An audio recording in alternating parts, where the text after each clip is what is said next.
Welcome to a new special series called The Bathroom Break. That extra 10 minutes you either have to listen to marketing tips or use the bathroom, or both. But I don't recommend both, but that's your choice. This collab is going to be super fun. We have Daniel Murray from the Marketing Millennials and me, Jay Schwedelson, from the Do This Not That podcast and subjectline.com.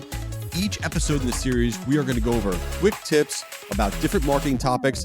And if you want to be in the bathroom, fine, just don't tell us about it. Thanks for checking it out.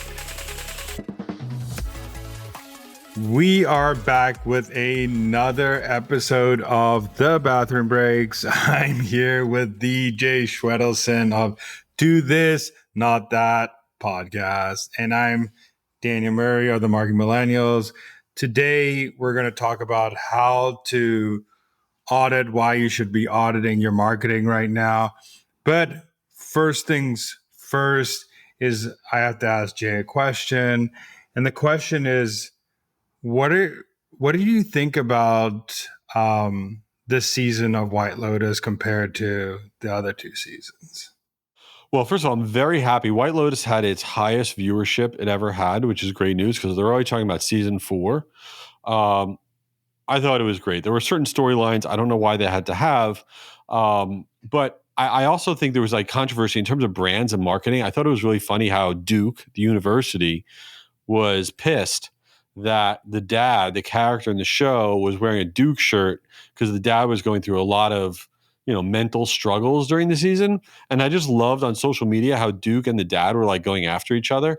And then there was so much brand stuff in the show that from a marketing perspective, it was just funny to watch. But you're definitely a White Lotus fan. Oh, 100% White Lotus fan. I hope the next White Lotus is like in either Africa or like in a cold ski town or something. You're from Africa. If you're just tuning in now and you don't know, but Daniel, until he was 7 years old, lived in Africa.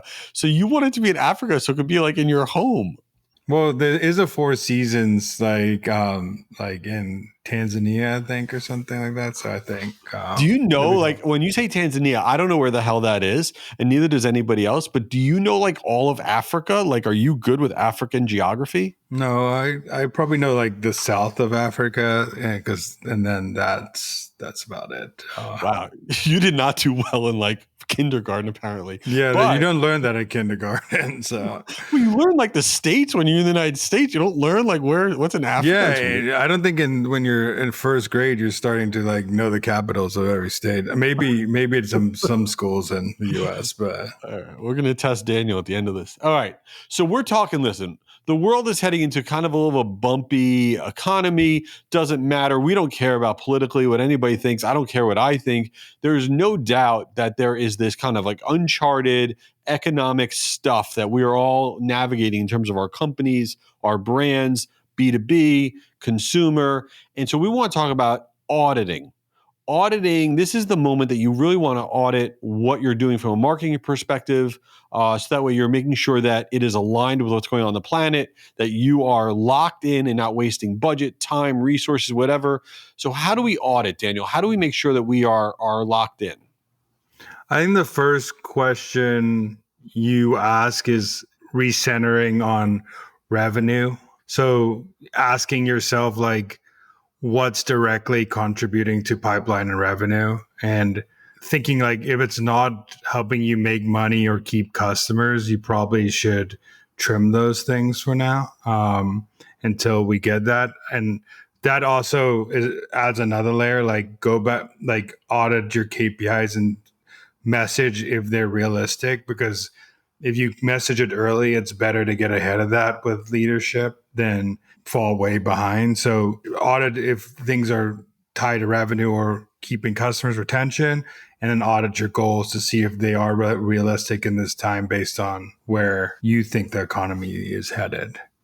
And along those lines, within whatever it is, your CRM or however you're capturing your pipeline, your sales, all that stuff, you also want to add a little asterisk to this moment in time for the next few months for sure, because you'll know what's going on now. But a year from now, when you look back and you're like, well, our metrics were here and we crushed it versus, Q2 2025, you're not going to exactly remember that moment that we're in now. So you want to put a little asterisk on this time period. But then the other thing in terms of audit is, listen, we all have marketing spend. We're doing paid media out there, all that stuff. You want to look at all your paid media. And that sounds obvious, but there are ways that you could rein it in. So for example, well, this just happened in my organization. We run a ton of remarketing and retargeting campaigns, and we upload our databases to all the different platforms, and we try to run all these ads for ourselves, for our clients, whatever. But we just went through and we looked at the files that we were uploading, which are all pretty large. And what we decided, in order to save some dollars, we said, you know what? Let's reprocess those files and only look at our top, 10% customers, our most active, people that are clicking through on other things. And we cut down on the size of our retargeting and remarketing files by about 70%. We lopped off a lot of people, and we're still getting great performance, but we're saving massive amounts of budget. So thinking about ways you can kind of get rid of some of the leakage can really benefit you. I also want to add on that note is usually in harder times, a lot of people do pull back on marketing, which actually helps make marketing cheaper. So if you're doing things efficiently, your marketing can get more efficient because more and more people are going to pull back the budget.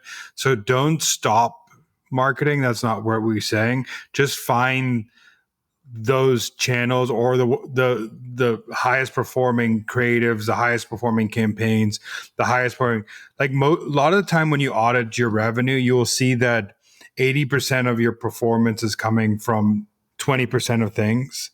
So double down on things that are working right now, the best performing content, the best performing ads, the best performing, and you can run tests, but in micro tests. But right now I would double, triple down on my content, my creative, my audiences that are working right now, because that is what's going to keep you going and get a better return on investment on your CAC, on your spend. Another thing to think about is for consumers, they get nervous about buying from new brands, trying new things, risking their money during a bumpy economic time. And for businesses, they don't really look at onboarding new vendors and putting through new vendors through procurement during a bumpy time. Everybody wants to kind of stick with what they know and what they got. And the reason that's really important is you really want to think about how are you going to get more revenue? How are you going to get more business? It's going to come from your existing customers. That is really where you want to focus in on. How do we offer new products, new services, new things to our existing customers? How can we handhold them better? How can we treat them like VIPs? And overall, for everything that you're doing, your messaging needs to be audited as well. What is your tone? What are you saying? Because you want to be of the moment. You don't want to just be out there saying, we're the greatest thing of all time and blah, blah, blah, as you do at any other time. You want to be more of a thought leader and position yourself. So audit even how you are outward promoting yourself. Yeah, I would double down on that. You need to double, triple, quadruple down on retention right now. Retain those customers, talk to customers, ask them what they need. Like Jay said, treat them like VIPs. And another thing that I think is a missing piece is go do an audit on your tech stack. There's probably a lot of spend that is happening of usage in your tech stack that you're not using. And that's a great way to not cut spend on marketing. You can cut spend on costs of you're probably overspending on some tool. Someone's probably not using a tool. You probably have too many seats in a tool. This is a time to cut the fat of your tech stack and consolidate and make it more efficient, because you need that cash somewhere else. Dude, that is so true. We have a thing in our company that anything that auto renews, we have in the special calendar, because nothing's more frustrating than you have some sort of, something in your tech stack, and then you're like, okay, we're cutting budget, and you found out, well, we just auto renewed with blah, blah, blah. And you're like, what the hell? Why did we do that? So I think that's a really important point. All right, before we wrap up here, I want to know something. So we were talking about TV before, but movies. Mission Impossible's coming out. Are you into Mission Impossible? Or are you done with Tom Cruise? What is Daniel's take on Mission Impossible? I'm probably going to tell a story that nobody knows right now, but I think in fifth grade, I played the trombone, and the only song I knew was Mission Impossible. I knew you would get a kick out of that one. That's amazing. The only song I knew how to do was Mission Impossible.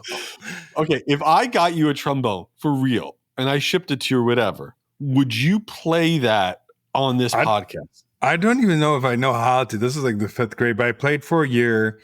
Though I played in front of like this whole crowd, Mission Impossible, and that was the only song I knew. And it was, yeah, I mean, so I guess I have an affinity on Mission Impossible, though I don't even remember which was like the last Mission Impossible movie. But it's The Reckoning. The Day of Reckoning is part 2 of the one he released like 2 years ago. What's wrong? Oh, I like that. I did like that movie. I did like that movie. Come on, Ethan Hunt. This is great. I do like Ethan. I can't believe that he's still going on. That's amazing. Crazy. Dude's amazing. He's a robot. All right. Well, once again, we've really said very important things on the show. Thanks for being here. And follow the show. Follow Daniel's Marketing Millennials. Do this, not that. DM Daniel, The Meaning of Life. And we'll see you at the next one. Peace. Daniel, come on, man. I got to get back to work. Get out of there. All right. While he's still in there, this is Jay. Check out my podcast, Do This, Not That, for marketers. Each week we share really quick tips on stuff that can improve your marketing, and I hope you give it a try. Oh, here's Daniel. He's finally out. Back from my bathroom break. This is Daniel. Go follow the Marketing Millennials podcast, but also tune into this series. It's once a week, the bathroom break. We talk about marketing tips that we just spew out, and it could be anything from email subject line to any marketing tips in the world. We'll talk about it. Just give us a shout on LinkedIn and tell us what you want to hear. Peace out. Later.